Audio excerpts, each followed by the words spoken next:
The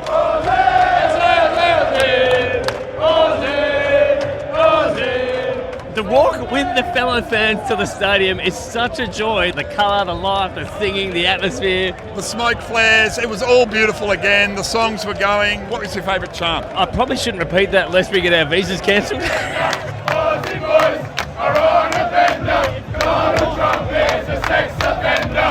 We've had some great chants on the Australia side. I thought stand up if your schools are safe was probably a highlight. That was my favourite. That was my absolute favourite. He's fat with piles. He's in the Epstein files. We didn't write that, immigration. If you read the Gospels of Matthew, Mark, Luke, and John, Jesus preached about hell more than he preached about heaven. One thing I didn't tip was there'd be quite so many Firebrand preachers telling us that we're going to hell. In fact, how did they word it, Polly? I know you guys are from a place down under, but you're going to go to a worse place down under if you don't support Jesus Christ. They are organised. They're ready. They're ready. Polly, tell us about the walk-in highlights. Highlights of looking at the USA's outfits. They are crazy. They're just decked out in eagle and fire merch, pretty much. We're just a nice uniform crowd of yellow, but they're all stripes, big hats with like sparkles everywhere. I finally heard my first USA chant, which was really exciting. There can't be anything more American than taking off your shirt and writing the letters of your country on yourself. Show it off. We gotta show it off. We have to get the order right because otherwise everyone will think we're Australia. AUS! AUS! AUS! An anagram, thank God. It's our big day. A little bit of a hush has descended on the crowd tone. We've come from the march from the massive fan area where there's been chanting and singing, and we're now just entering the lines to go into the stadium. Well, by the turnstile, I believe, is a sacred space at a World Cup. There's a bit of worry. Is my ticket going to work? Is the person who has my ticket with me, is everything going to be okay, even though I bought this on a second-hand resale platform for 5 times the price? That is exactly what's going on here. And one of the great feelings in World Cups, we now know that a goal is the greatest feeling. A win is an unbelievable feeling. But that green light at the turnstile is in my top 5.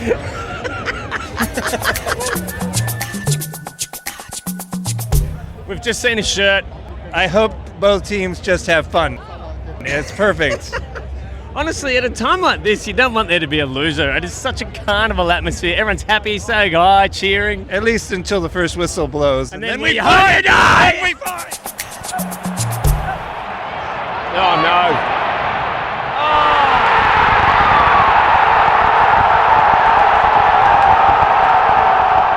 We're not going well. It's not very good, is it? No.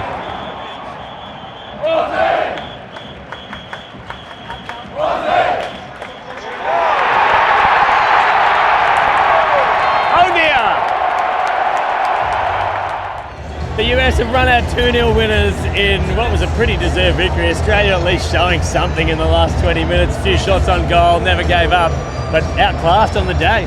This is the greatest day of my life, man. First time seeing the World Cup, man. Let's go. The US team just outclassed Australia for the whole match. Deserved winners, but it was a pretty good game and exciting right to the end. It was a hell of a game. Australia played a really good game. We just ended up on top. The US fans have an energy that is electric. You guys dress up, you're chanting, you're cheering. The atmosphere in the stadium was immense. This is what it's like at every national team game. We love our country, we love our team. I've actually been watching the Aussie team for a while. I love you guys. That park the bus and counterattack style is awesome, dude. I love that game against Turkey was electric. Although you might have noticed Australia tried to play out from the back at the start and the US press was too good. We're a perfect counter for you guys because of our high press. It's just a tough matchup. Congratulations. Hey, I appreciate it, boss. I appreciate it. Love it, man. I love it. Daniel Garb, Channel 10, Green and Gold Army. What was your feeling? They were great. Fair play. Just suffocated us. We couldn't get a foot on the ball. 2-0 was probably fair. So what could have been done differently? Aaron Kundu not starting was to be expected. That's okay. I think Metcalf not starting was a surprise. He can help us retain the ball I know why they went for Valupalai, because he can perhaps stretch him a bit with his pace. Probably chose Lecky for his physicality and experience, but the Yanks played so well, they took the game away from him. He couldn't do that. And we couldn't get on the ball to get Valupalai into space to get us down the field. So that didn't really work. In hindsight, that's 2020, but Metcalf would have probably allowed us to get the ball a bit better and maybe have a bit more play in that first half. But they were so good, so credit to them. Second half, we were fantastic. Metcalf came on, made a big difference. Valpardo was superb. That's one of the stories of the game. And on the balance of play, it probably should have been 2-1, maybe the final score. So silver lining with the second half, but they were great. They deserved it. On we go to Paraguay. So tell us about Valpardo. I think of him as almost Italian, right? He's lived there his whole life, has he? And he's been deciding, like, if Italy had made the World Cup, he might not have gone with us, but he wouldn't have made the Italian squad, would he? No, I think if he'd been a feature in the Italian team, he would have stayed with them.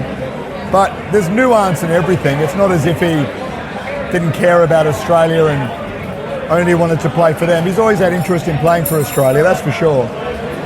But he had a lot of influences around him, family, mentors over there, his club that were pushing him there. The youth teams called him up, so yeah, he chose to pursue that, firstly. Okay, so they didn't call him up at the end.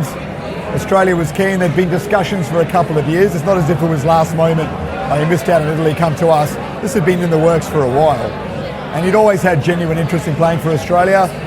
Ultimately, he made that call. So the criticism for not playing for us initially, he deserves, even though he was extremely young. You know, I think you've got to give him a little bit of leeway. And he came on and was excellent today. Now he's a socceroo for life because he's played in a competitive fixture for us. That locks him in. So he should start in the next game because he was just about the best on the park in the second game. Well, he just had that touch of class that we needed. I felt like we were so rushed. And I couldn't believe how good they were at pressing. I thought we would be the pressure side in this, but they were just so quick. I couldn't believe their pace and their ability to close us down. And we hardly had a possession that wasn't under pressure. They were a Pochettino team. He's a top manager and he's got them now. The crowd makes a big difference. I mean, lots of Aussies there, but they still had 90% of it. You know, it would have felt like a tidal wave for the Aussies against them in that first half. Thankfully, we settled. But no, they're proper. They can go far in this tournament.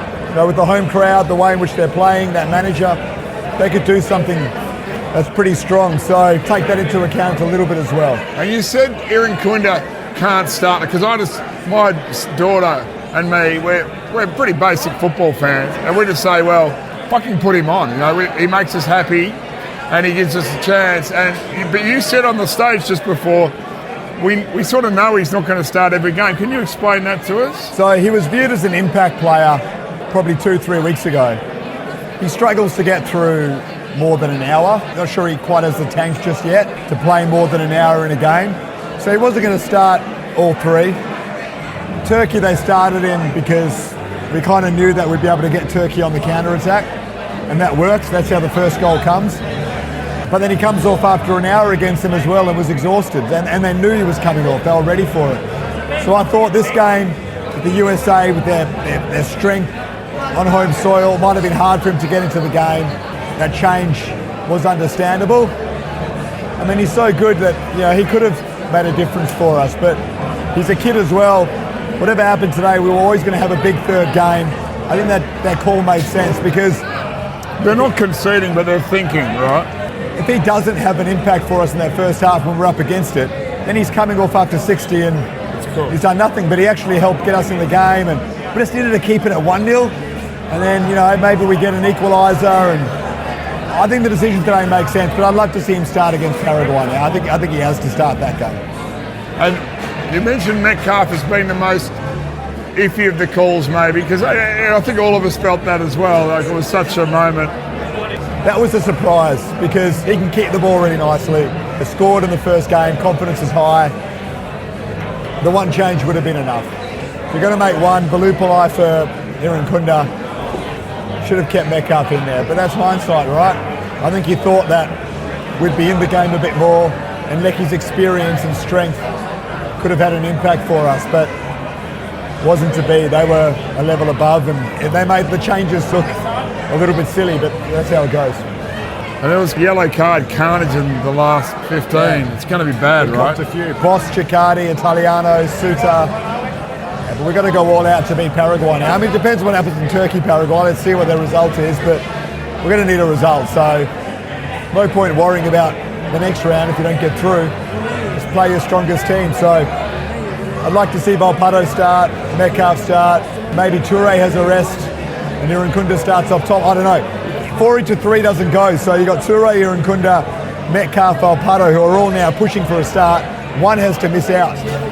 So that'll be interesting. Daniel, thanks so much. Our podcast is mainly just screaming wildly into the wind. If people sort of want to know what's going on, it's nice to have someone steady us down a bit and tell us. So thank you. All good, mate. Enjoying the trip? World Cup Road Trip is a Francis Leach concept that began in 2018 at the Russian World Cup. This North American adventure is presented by Cam Fink and Tony Wilson, with editing and production by Cam Fink, part of the Nearly Media Podcast Network.